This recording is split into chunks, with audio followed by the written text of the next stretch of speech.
You can sort of think of this as an interquel series. I really don't know how far I intend to ride this out yet, but it's basically going to consist of me reading over embarrassing video game fanfiction garbage on the internet. I'm joking, of course. What I meant to say was that I was going to be reading over creepypasta on the internet. So, all the same, I hope you enjoy. In the meantime, I'll be getting the next game playthrough set up and underway, whichever one that'll be. This one is called The Cosmic Destroyer. Obviously, it's a Mother 1 creepypasta. Is everybody ready? Good. Then we can begin.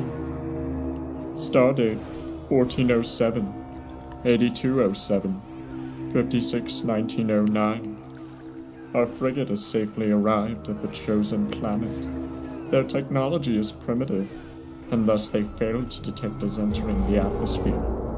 We are currently cloaked above their planet, known locally as Earth. We will begin the search on the 7th of July, 1909, Earth time. Stardate 1408, 8207, 56-1909. The search was a success. The scout ship found and abducted the perfect specimens for the task. 2 human beings, middle-aged, 1 male, 1 female. The male was more resilient and protected the female. We assume they are mates. We will introduce them to the prince once they have calmed down from their ordeal. Stardate 1409, 8207, 56-1909.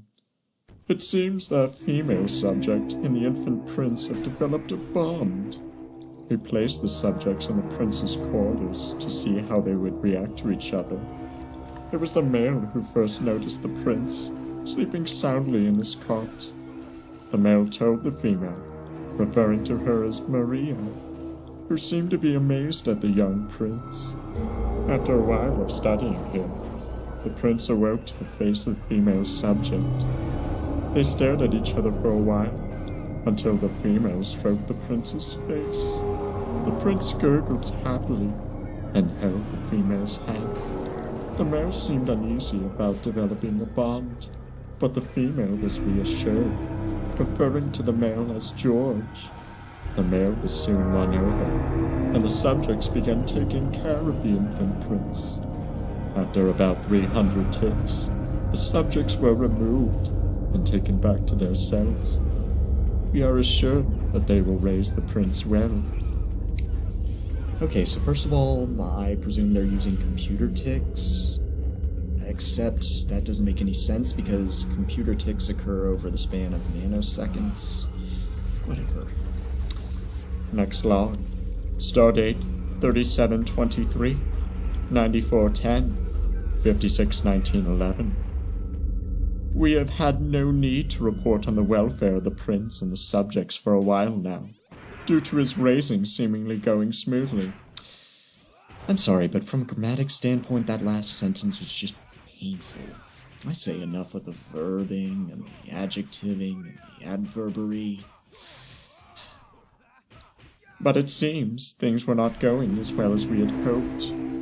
First of all, the male subject has escaped. We are as of now, unsure how he escaped and where he went, though we have a fairly good idea. He attempted to return to Earth. The Mook are looking into the case. Secondly, the prince's upbringing has been deemed a failure. The male and female subjects appear to have been raising him as their own, not as an outsider. Due to this, he has developed an emotion we thought we had long been rid of: care. The female subject was too kind on him. We heard her singing some sort of lullaby to calm the prince down and get him to sleep. Contact between the prince and the female has been broken. You will most likely never have a need for her again. So apparently this supremely advanced alien species raises its young by abducting random creatures from the backwater space boonies. I mean, at least the last game I played tried to explain that this tiny mouse person was part of some botched experiment that went horribly wrong, and that's why he went all psychotic. Continuing on. Thirdly, the prince seems to have learned the language of the subjects, English, a human language. We have forbid him from ever speaking in their tongue. We have, however, learned some useful information from the female subject. Due to her teachings of English to the prince, they were able of some kind of communication. That sentence makes no sense. Continuing onward. The prince told the female subject about his sleep terrors. He claimed he could see a swirling vortex of red. In the center of the vortex, there appeared to be 4 beings. He claims they are human, though the subjects may have clouded his vision with their humanization. Okay, first of all, you're using that word without even knowing what it means. Humanization means establishing pathos for a foreign or otherwise demonized species, race, or individual. Humanization is not when another species projects some aspect of humanity onto themselves. The correct term in this case is imprinting. The mother is imprinting human traits upon her adoptive child. Moving on. The 4 shapes, he claims, are robotic in shape, which contradicts the shapes possibly being human. Could you talk more about shapes while you're at it? However, he swears that 3 sound like males, 1 female. The female sounds like she is praying, while a repeated phrase from the males appears to be sigh, followed by some other unidentifiable phrase.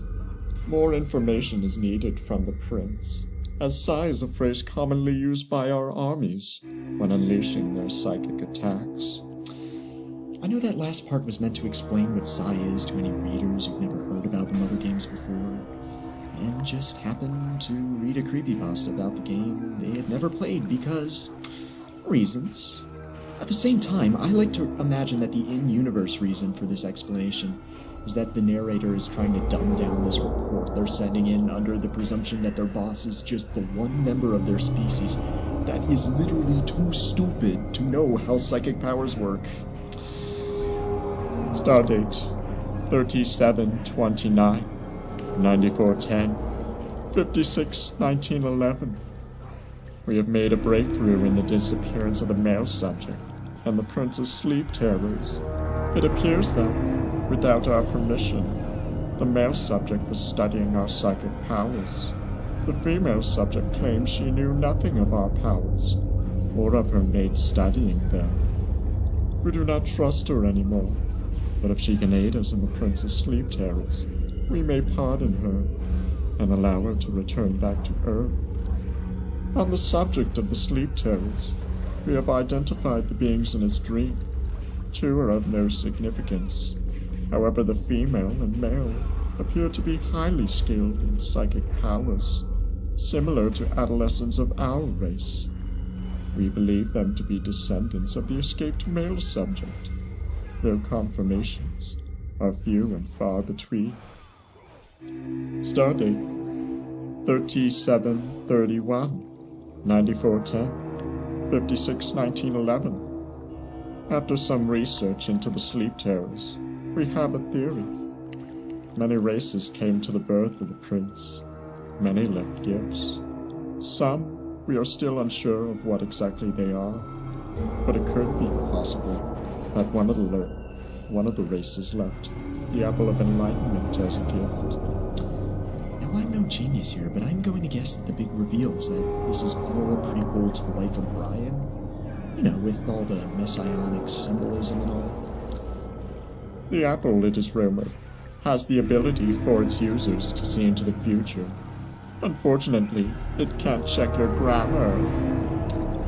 Is it possible that the prince is witnessing an assault on Earth by his future self? At the moment, this theory is a simple speculation. As of the red vortex, we doubt we will ever discover what it is. Another dimension? Possibly. The prince is still being questioned.